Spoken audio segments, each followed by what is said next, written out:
Meu netinho de 7 anos pegou o tablet errado para levar na escola. Em vez do dele. Levou o iPad de trabalho do meu marido por engano. A professora me ligou desesperada. A senhora precisa vir aqui agora. Quando cheguei correndo na escola, a polícia já estava lá. Um policial me levou para uma sala reservada e disse: "O que encontramos nesse dispositivo é horrível. A senhora precisa ver isso."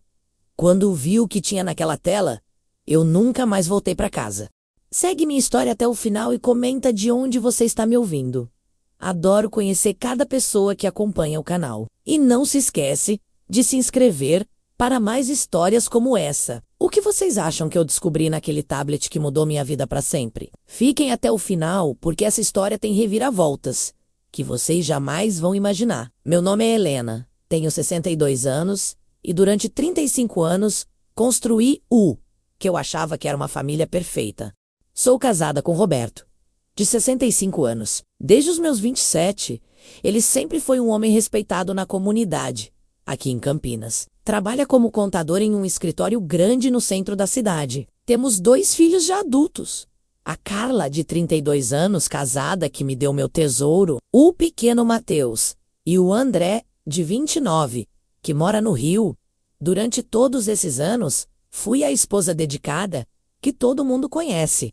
Levantava às 5 da manhã para fazer o café do jeito que o Roberto gosta, cuidava da caça. Trabalhei meio período numa loja de roupas para ajudar nas despesas e ainda por cima era eu quem organizava todos os churrascos de família, os aniversários, o Natal. Quando os netos nasceram, virei aquela avó coruja que todo mundo conhece. O Roberto sempre foi muito cuidadoso com as coisas dele. O iPad do trabalho, então, nem se fala. Helena, não mexe nisso que tem documentos importantes dos clientes, ele sempre dizia. Eu respeitava, né? Mulher de família respeitosa sempre respeitou o espaço do marido. Ele deixava sempre carregando na mesa da cozinha, bem na tomada ali do lado da geladeira. Naquela manhã de terça-feira, dia 15 de agosto, foi tudo normal. O Matheus dormiu em casa porque a Carla teve que viajar a trabalho para São Paulo. Eu adoro quando meu netinho fica aqui comigo. Ele é uma criança esperta. Tá no 2º ano. Adora joguinhos educativos no tablet dele. Tem um azulzinho que eu comprei só para ele, cheio de jogos de matemática e português. Vovó, posso levar meu tablet para a escola hoje? A tia disse que vamos fazer uma atividade especial. Ele me pediu enquanto tomava leite com Nescau. Claro, meu amor. Mas cuidado para não quebrar. Respondi, como sempre fazia. Peguei o que estava carregando na mesa da cozinha e coloquei na mochilinha dele. Só que na pressa da manhã, com o Roberto já tendo saído cedo para uma reunião, eu não percebi que havia 2 tablets ali na mesa. O azulzinho do Matheus e o preto do Roberto, que ele tinha esquecido. Na minha pressa de avó coruja querendo que o neto não se atrasasse, acabei colocando o tablet errado na mochila. Às 9h30 da manhã, meu telefone tocou. Era a professora do Matheus, a dona Sandra, que conheço bem. Mas a voz dela estava estranha, alterada. Dona Helena, a senhora pode vir aqui na escola agora. É urgente. Sobre o tablet que o Matheus trouxe, meu coração disparou. Pensei que ele tinha quebrado o aparelho. O que aconteceu? Ele quebrou? Perguntei, já pegando a bolsa. Não, dona Helena. A senhora precisa vir aqui agora. Já chamei a diretora e chamamos a polícia também. Polícia?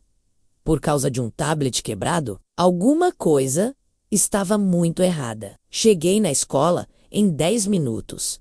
Nunca dirigi tão rápido na minha vida. Quando estacionei, vi uma viatura da Polícia Civil na porta da escola. Meu estômago embrulhou. O que diabos estava acontecendo? A diretora, Dona Márcia, me recebeu com um rosto que jamais vou esquecer. 30 anos que conheço aquela mulher. Mãe de aluno que estudou com minha Carla. E nunca vi ela com aquela expressão de nojo misturado com pena. Helena, senta aqui. Ela disse, me levando para a sala dela. O Matheus está bem. Ele não viu nada. Graças a Deus. Mas preciso te contar o que aconteceu. Segundo ela, o Matheus estava na aula de informática, todo animado para mostrar uns joguinhos para os coleguinhas. A professora de informática, a Renata, uma moça nova que trabalha lá há 2 anos, ajudou ele a ligar o tablet, mas quando a tela acendeu, Não apareceram os joguinhos coloridos do Mateus. Helena, apareceram. Fotos, vídeos, coisas que uma criança jamais deveria ver. Dona Márcia falou baixinho, como se estivesse com vergonha até de falar. A Renata rapidamente desligou tudo e tirou o Mateus da sala. Mas ela viu o suficiente para entender que não era um tablet de criança. Nesse momento, entrou um policial na sala. Homem alto, de uns 40 anos, com cara séria, mas respeitosa. A senhora é Helena Santos, esposa do Roberto Santos? Ele perguntou. Sou sim, respondi, com a voz trêmula. Que está acontecendo? Senhora, encontramos material suspeito no dispositivo eletrônico. Preciso que a senhora veja algumas coisas para confirmar se esse equipamento realmente pertence ao seu marido. Ele me mostrou o tablet. Era o do Roberto mesmo. Tinha até aquela capinha preta de couro que ele fazia questão de usar. Na tela inicial estavam os aplicativos de trabalho dele. Planilhas, calculadora científica e e-mail corporativo. Tudo normal. Olha só, senhora Helena, o policial disse, clicando numa pastinha que eu nunca tinha visto. Essa pasta aqui estava escondida, mas apareceu quando a professora tentou abrir os jogos do menino. Quando ele abriu aquela pasta, meu mundo desabou. Centenas de fotos, vídeos, coisas que até hoje me recuso a descrever em detalhes, mas que qualquer mãe, qualquer avó, entende o quão horrível eram. Crianças da idade do meu neto, em situações que me fizeram vomitar ali mesmo, na lixeira da diretoria. Esse homem é seu marido há quantos anos? O policial perguntou. 35 anos, consegui responder entre as náuseas. E a senhora nunca suspeitou de nada? Como eu poderia suspeitar? Roberto era o homem mais respeitado do bairro. Ia na igreja comigo todo domingo, ajudava nos bazares beneficentes, era carinhoso com os netos, com as sobrinhas pequenas da família. Todo mundo o adorava. Tem mais. Senhora, o policial continuou. Encontramos conversas em aplicativos. Seu marido não estava apenas consumindo esse tipo de material. Ele estava negociando. Negociando. A palavra ecoou na minha cabeça como um tiro. Negociando o quê? Perguntei. Mas no fundo já sabia a resposta. Material novo. Ele tinha contatos. Pagava por conteúdo específico. Há conversas que datam de mais de 3 anos, senhora Helena. 3 anos. Enquanto eu fazia o café dele toda manhã, preparava o almoço que ele levava para o trabalho. Enquanto eu me preocupava se ele estava comendo direito, se não estava trabalhando demais, ele estava fazendo aquilo. O policial me mostrou uma conversa que me fez entender que eu não conhecia absolutamente nada sobre o homem com quem dividi a cama por 35 anos. Conseguiu o material que pedi? Escreveu Roberto. Tenho sim, mas é mais caro. A menina é nova. Só tem 8 anos, respondeu o outro. Pago o que for preciso. Manda por e-mail criptografado. 8 anos. A idade que meu neto ia fazer no mês seguinte. Senhora Helena, a diretora me chamou, oferecendo um copo d'água. A gente entende que isso é um choque, mas precisamos saber. Ele tinha acesso às crianças da família? A pergunta me atingiu como um soco no estômago. O Roberto sempre foi o avô carinhoso. O Mateus adorava dormir na nossa casa. Minha sobrinha de 6 anos sempre corria para o colo dele nos almoços de domingo. Ele se oferecia para dar banho nelas quando as mães estavam ocupadas. Eu preciso sair daqui, falei, me levantando cambaleando. Infelizmente não pode ainda, senhora. O policial disse. Vou precisar que a senhora venha conosco para a delegacia. Temos que fazer algumas perguntas. E a senhora vai precisar decidir algumas coisas importantes sobre sua vida, a partir de agora. Enquanto saía da escola, vi pela janela meu netinho brincando no pátio com os coleguinhas, sem fazer ideia de que acabara de salvar outras crianças, sem nem saber, e que talvez tivesse se salvado também. Naquele momento, olhando para aquela criança inocente, eu soube que minha vida como Helena Santos, esposa respeitável, tinha acabado para sempre. Na delegacia, tudo virou um borrão. Perguntas, mais perguntas, papéis para assinar, depoimentos. Delegado, Dr.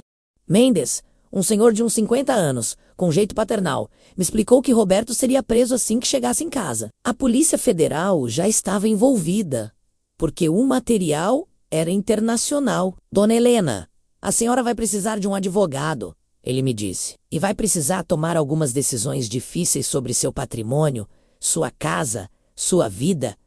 Patrimônio? Casa? Eu nem estava pensando nisso. Estava pensando em como olhar para meus netos novamente, como contar para meus filhos, como explicar para minha mãe de 85 anos que o genro que ela adorava era nem consigo falar a palavra. Escuta, Dona Helena. Dr. Mendes continuou. A senhora sabia que está registrada como sócia da empresa de contabilidade do seu marido? Eu não sabia. Roberto sempre cuidou de tudo relacionado a dinheiro e negócios. Sou dona de casa. Eu sempre falava quando alguém perguntava sobre trabalho, mesmo trabalhando na loja da dona Carmen meio período. Pois é. Aqui nos documentos que aprendemos na empresa dele, a senhora aparece como sócia com 40% da participação. A empresa vale uma quantia considerável, Dona Helena. Mais de 2 milhões de reais. 2 milhões? Roberto sempre me fazia economizar no supermercado. Sempre reclamava quando eu comprava um shampoo mais caro. Sempre dizia que dinheiro não nasce em árvore. E ele tinha uma empresa de 2 milhões? Tem mais, o delegado continuou. A casa onde vocês moram está no nome da senhora desde 2018. Não sei se a senhora lembra, mas assinou uns papéis na época. Lembro sim. Roberto disse que era para proteger o patrimônio familiar de impostos. Eu assinei confiando, como sempre fiz. Dr. Mendes, eu não entendo nada disso. Falei, começando a me sentir tonta. Dona Helena, o que estou tentando explicar é que a senhora não está desamparada financeiramente. Na verdade, a senhora é dona de uma parte substancial dos bens. E considerando que seu marido será condenado por crimes federais graves, a senhora pode decidir o que fazer com a vida da senhora independente dele. Independente. Essa palavra ecoou na minha cabeça de um jeito estranho. Eu, Helena, independente. Aos 62 anos, foi aí que algo dentro de mim começou a despertar. Uma voz que estava adormecida há 35 anos começou a sussurrar. Helena, você não precisa mais disso. Você não precisa mais dele.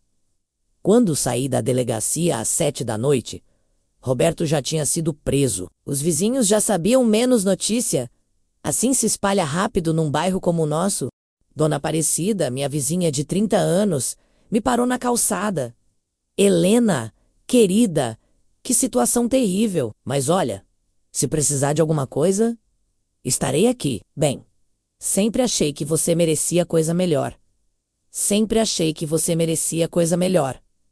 Será que todo mundo via alguma coisa que eu não via? Entrei em casa e pela primeira vez em 35 anos, não fiz janta. Não liguei a TV no canal que Roberto gostava. Não arrumei as coisas dele. Sentei na cozinha vazia e chorei. Mas não chorei de tristeza pela prisão dele. Chorei de alívio. Foi aí que encontrei uma pasta numa gaveta da escrivaninha dele. Uma pasta que ele sempre mantinha trancada e que, com a correria da prisão, ficou aberta. Dentro havia documentos da empresa, extratos bancários e uma coisa que me fez entender tudo. Contratos de aluguel. Roberto era dono de 6 imóveis na cidade que eu nem sabia que existiam. Apartamentos pequenos que ele alugava e todo mês recebia quase 10 mil reais só de aluguel. 10 mil reais que eu nunca soube que entravam na nossa conta. Enquanto eu contava centavos para comprar um frango no açougue, enquanto eu usava a mesma roupa por anos, enquanto eu me sentia culpada por gastar 20 reais num batom, ele ganhava 10 mil reais por mês só de aluguel, além do escritório de contabilidade. Naquela noite, sozinha pela primeira vez em décadas, eu olhei no espelho do meu quarto e não reconheci a mulher que estava ali. Estava envelhecida, cansada, diminuída, mas nos meus olhos havia algo diferente. Uma fagulha que eu não via há muito tempo. Helena, falei para o espelho. Você é uma mulher livre e rica. E tem 62 anos e muito tempo pela frente. Pela primeira vez em 35 anos, dormi no meio da cama. Os próximos dias foram os mais estranhos da minha vida. Roberto estava preso preventivamente, aguardando julgamento. A notícia se espalhou pela cidade inteira. Eu fingia estar devastada, arrasada, a pobre esposa traída que descobriu os horrores do marido.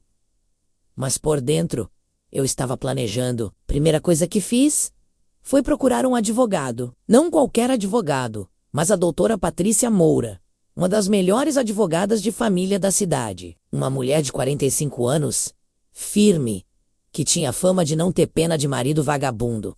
Dona Helena, ela me disse na primeira consulta: a senhora está numa situação muito particular. Seu marido cometeu crimes federais gravíssimos, mas legalmente, os bens do casal continuam sendo do casal.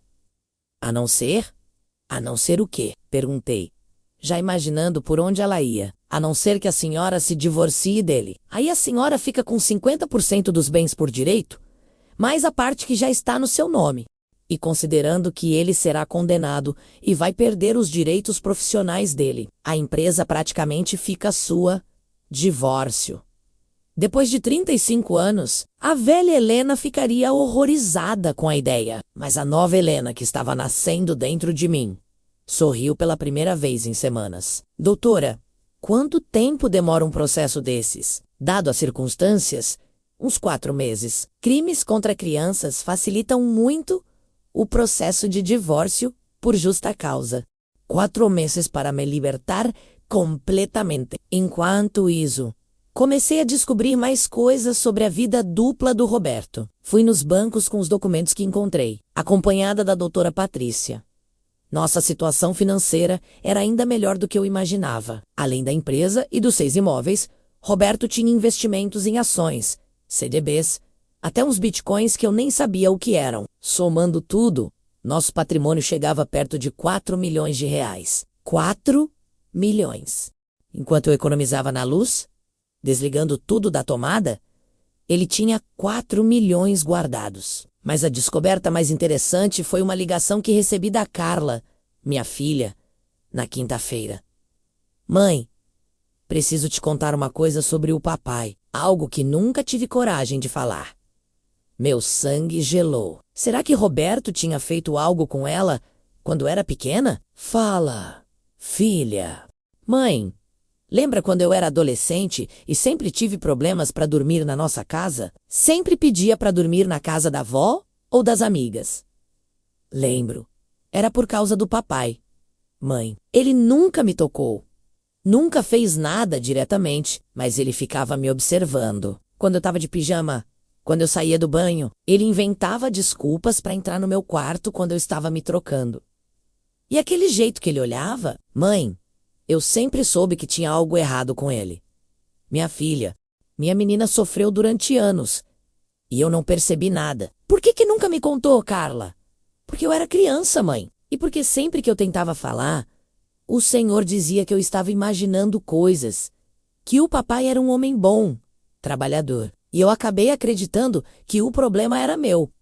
Naquele momento, a última ponta de pena que eu ainda sentia pelo Roberto morreu completamente. Não só ele era um criminoso, como fez minha filha se sentir culpada por perceber que ele era um pervertido. Carla, escuta bem o que sua mãe vai te dizer. Nunca mais pise os pés naquela cadeia para visitar seu pai. E prepare-se, porque a vida da nossa família vai mudar completamente nos próximos meses. O que você está planejando, mãe? Estou planejando recomeçar, filha. Aos 62 anos. Durante essas semanas, fingi para todo mundo que estava sofrendo. Recebi as visitas solidárias das vizinhas. Chorava quando necessário. Falava sobre como estava devastada e sem chão. Mas por dentro, eu estava me reorganizando como uma empresa. Fiz planilhas de todos os bens. Estudei o mercado imobiliário. Conversei com o contador da empresa do Roberto, que, por sinal, não sabia de nada dos crimes e ficou horrorizado quando soube. Dona Helena, se a senhora quiser manter a empresa funcionando, eu posso ajudar. A carteira de clientes é sólida. Muitos nem sabem ainda o que aconteceu. Manter a empresa funcionando. A Helena de 2 meses atrás jamais pensaria nisso. Mas a nova Helena pensou. Por que não? Seu Geraldo, se eu decidir tocar a empresa, o senhor ficaria como contador principal? Ficaria sim, Dona Helena. Inclusive, posso indicar uma administradora competente para ajudar a senhora. A empresa pode render muito mais do que rendia. Uma noite, estava organizando os papéis todos quando o telefone tocou. Era o advogado do Roberto, um homem arrogante chamado Dr. Fábio. Dona Helena, meu cliente gostaria de conversar com a senhora sobre uma possível reconciliação após o cumprimento da pena. Reconciliação? O homem foi preso por crimes contra crianças, destruiu nossa família, mentiu para mim durante décadas e ainda achava que eu o esperaria? Dr. Fábio, respondi com uma calma que me surpreendeu. Pode falar para seu cliente que a Helena que ele conheceu morreu no dia em que descobri quem ele realmente é. A mulher que está aqui agora não tem nenhum interesse em reconciliação. Mas, dona Helena, ele é seu marido há 35 anos. Eram. Tudo no passado, doutor. Desliguei o telefone e sorri. Roberto ainda não sabia, mas eu tinha apenas começado. Ele havia destruído a Helena submissa e dado vida a uma mulher que ele jamais imaginou que existia dentro de mim. E essa mulher tinha planos grandes. 4 meses depois, chegou o dia que eu tinha planejado com tanto cuidado. Roberto seria solto temporariamente para assinar os papéis do divórcio no fórum.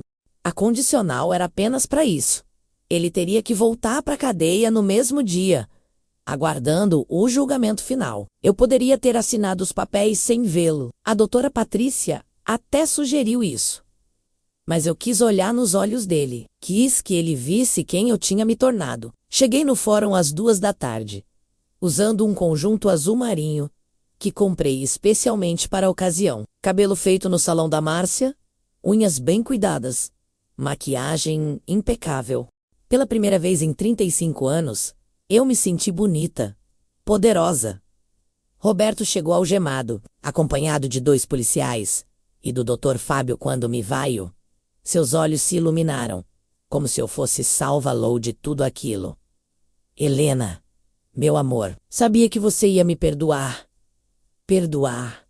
A palavra soou patética saindo da boca dele. O juiz, Dr. Carvalho, um homem sisudo, de uns 55 anos, conduziu a audiência com a frieza necessária.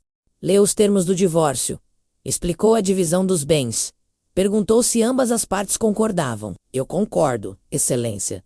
Falei com uma voz firme que nem eu mesma reconhecia. Roberto olhou para mim com desespero. Helena, espera. Posso explicar tudo. Não era o que parecia. Senhor Roberto. O juiz o interrompeu. O senhor concorda com os termos do divórcio ou não? Não concordo, ele gritou.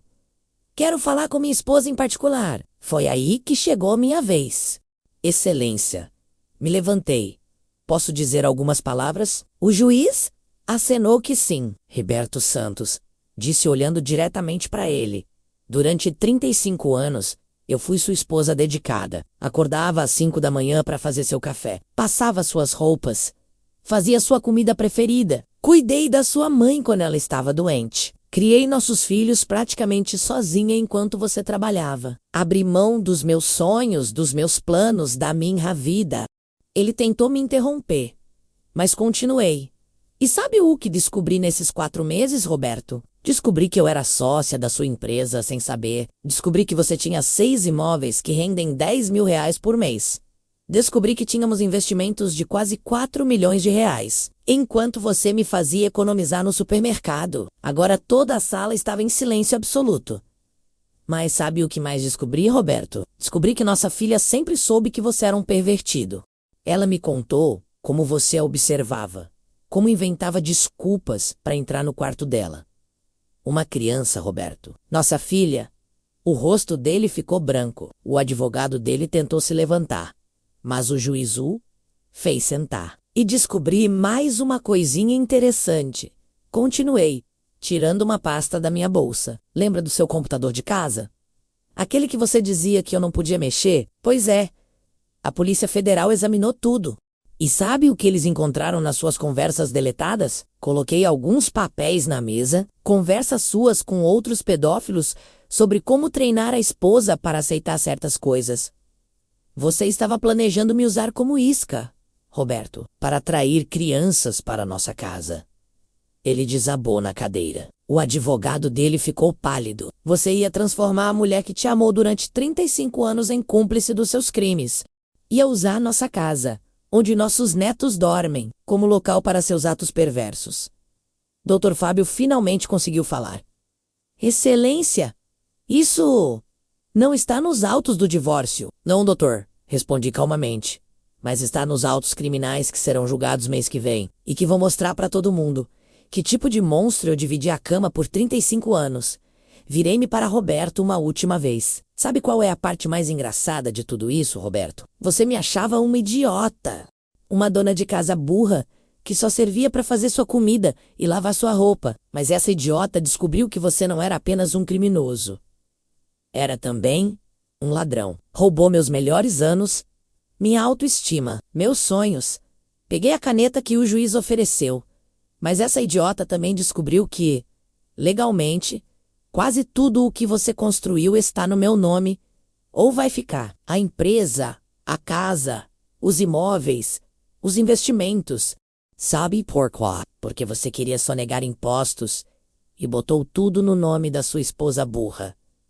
Assinei os papéis com um gesto decidido. E agora essa sua ex-esposa burra vai tocar uma empresa de contabilidade, vai administrar 6 imóveis, vai investir 4 milhões de reais e vai fazer tudo isso sem ter que fazer café para ninguém às 5 da manhã. Roberto estava chorando, como uma criança. Helena, por favor, eu te amo, sempre te amei. Roberto, disse-me levantando. Você não sabe nem o que é amor, mas sabe o que é? Daqui a pouco você vai descobrir o que é justiça, e eu vou descobrir o que é liberdade. O juiz bateu o martelo de bôrcio concedido. A senhora está oficialmente livre, dona Helena. Livre. Aos 62 anos, eu estava livre. Quando saí do fórum, Roberto gritava meu nome pelos corredores, enquanto os policiais o levavam de volta para a cadeia. Mas eu não olhei para trás. Nem uma vez. Na calçada, a doutora Patrícia me cumprimentou. Parabéns, Helena. Agora você é oficialmente uma mulher independente e muito rica. Não, doutora, respondi, respirando o ar puro da tarde. Agora eu sou oficialmente eu mesma. Hoje, 1 ano e meio depois daquele dia na escola, estou aqui contando essa história para vocês de um lugar que jamais imaginei que existiria. Meu próprio escritório. Isso mesmo, meu escritório na empresa que agora se chama H. Santos Contabilidade. O H de Helena. Roberto foi condenado a 15 anos de prisão. 15 anos pelos crimes contra crianças, mais 2 anos por sonegação fiscal que descobriram durante as investigações. 17 anos no total. Quando sair, eu vou estar com 79 anos e ele com 82, se é que saio daqui antes dele. A empresa está prosperando como nunca. Com a ajuda do seu Geraldo e de uma administradora competente que ele me indicou, a Sandra Oliveira, conseguimos aumentar a carteira de clientes em 60%. Descobri que eu tenho talento para negócios. Quem diria? A dona de casa burra virou empresária. Os 6 imóveis que Roberto tinha, reformei todos e aumentei o valor dos aluguéis. Agora rendo 15 mil reais por mês, só com imóveis. Os investimentos, com a ajuda de um consultor financeiro, consegui fazer render 30% a mais no último ano. Mas sabe qual foi a melhor parte de tudo isso? Há 6 meses, abri uma fundação. A Fundação Helena Santos, de proteção à criança. Parte dos lucros da empresa e dos aluguéis vai para essa fundação, que trabalha com crianças vítimas de abuso sexual. Transformei a dor que Roberto causou em proteção para outras crianças. Meus filhos. A Carla está orgulhosa da mãe que descobriu. O André, que estava morando no Rio, voltou para Campinas para trabalhar comigo na empresa. Mãe, nunca gostei do papai mesmo. Sempre achei ele falso. Ele me confessou. E meu netinho Mateus? Ele não entende bem o que aconteceu, mas sabe que o vovô fez coisas feias e que agora a vovó Helena é a mulher mais forte do mundo. Essas foram as palavras dele. Vocês querem saber como estou fisicamente? Voltei a pintar o cabelo da cor que sempre quis. Um castanho avermelhado lindo. Faço pilates 3 vezes por semana. Comprei um carro novo, uma Honda HR-V vermelha, que sempre sonhei em ter. E sabe o que mais? Comprei roupas bonitas, muitas roupas bonitas, Hot Wheels Messes. Aconteceu uma coisa que jamais esperava aos 63 anos. Conheci alguém, o João, de 67 anos, um viúvo aposentado, que frequenta a mesma academia que eu. Ele sabe de toda a minha história, menos foi transparente desde o início. E sabe o que ele me disse? Helena, você é a mulher mais corajosa que já conheci. Não estamos namorando, estamos nos conhecendo devagar, mas pela primeira vez em décadas, estou descobrindo o que é ser tratada com respeito por um homem. A casa onde morei com Roberto por 35 anos. Vendi e comprei um apartamento lindo, de 2 quartos na região central da cidade, perto da empresa. Quando acordo de manhã, não faço café para ninguém às 5 horas. Acordo quando quero, tomo o café que eu quero, visto a roupa que eu escolho. E vocês sabem, qual foi o momento que mais me marcou nessa jornada toda? Foi há 2 meses, quando recebi uma carta na fundação. Uma mãe de São Paulo que tinha visto uma reportagem sobre nosso trabalho. A filha dela de 8 anos tinha sofrido abuso do próprio pai. A criança estava em tratamento psicológico e, quando soube da história da vovó Helena, que transformou a dor em proteção, disse que queria conhecer a vovó mais corajosa do Brasil. Quando essa menininha me abraçou e disse: Vovó Helena, quando eu crescer quero ser forte como você, eu entendi que Roberto, sem querer, me deu o maior presente da minha vida. Ele me libertou. Libertou para eu descobrir que sou capaz de comandar uma empresa, de tomar decisões financeiras, de ajudar outras famílias, de recomeçar aos 62 anos e ser mais feliz do que jamais fui em 35 anos de casamento. Hoje eu sei que aquele dia na escola, quando meu netinho pegou o tablet errado, não foi um acidente. Foi o destino me dando uma nova chance de viver. Se você está me ouvindo e se identifica com alguma parte da minha história, saiba que nunca é tarde para recomeçar. Nunca é tarde para descobrir quem você realmente é por baixo de anos de submissão. Do diminuica, de acreditar que seu valor está em servir aos outros. Aos 63 anos, descobri que minha verdadeira vida estava apenas começando. E se você já passou ou conhece alguém que esteve numa situação parecida, entenda, sair não é fácil, mas ficar é impossível quando você descobre seu verdadeiro valor. Roberto me roubou 35 anos da minha vida, mas me deu a oportunidade de viver os próximos 30 como a Helena que eu sempre fui por dentro. Forte, inteligente, capaz e livre. E você que está me ouvindo agora? Que faria em meu lugar? Já passou ou conhece alguém que esteve em uma situação parecida? Comenta aí embaixo, quero muito saber sua história e onde você está me ouvindo, porque essa é a verdade que descobri. Às vezes, o pior dia da sua vida pode se transformar no primeiro dia da sua vida real. E a minha vida real, aos 63 anos, está só começando.